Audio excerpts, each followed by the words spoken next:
L'histoire est une discipline extrêmement fragile.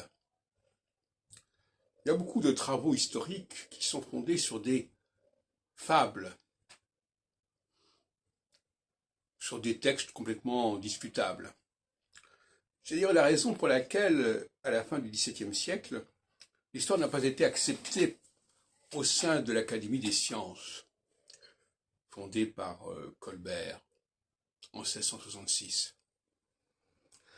Parce que justement, elle reposait beaucoup trop sur les fables. Et la situation n'a pas spécialement changé. Je viens d'écouter une émission sur Radio J, sur une radio juive, où quelqu'un me dit « le judaïsme est né du désert parce que dans l'Exode, on parle du désert, etc. »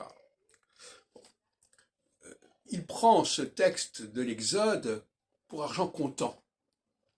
Et il se sert de ce texte pour affirmer l'origine des Juifs, d'où ils viennent. C'est inacceptable.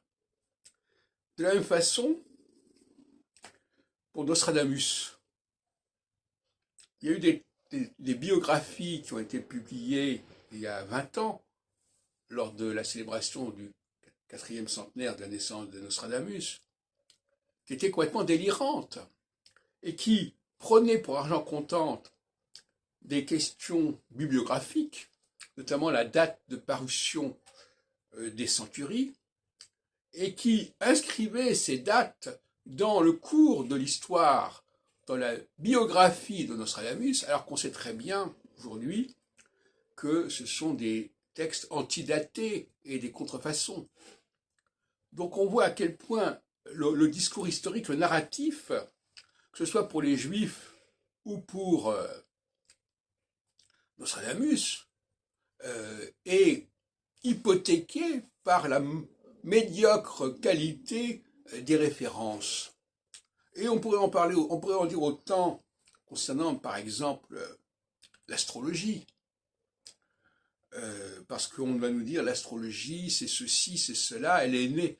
C'est toujours la question de la naissance, de la biographie, de comment les choses se sont faites, qui est souvent complètement délirante. Et les liens entre astrologie et astronomie ne sont finalement pas du tout ce qu'on imagine. Et donc par conséquent, le fait de parler de l'astrologie en se référant à ces représentations qui sont fictives, qui sont syncrétiques, ça c'est quelque chose qui ne va pas. Donc voyez-vous, le discours historique souvent rencontre une dimension mythique.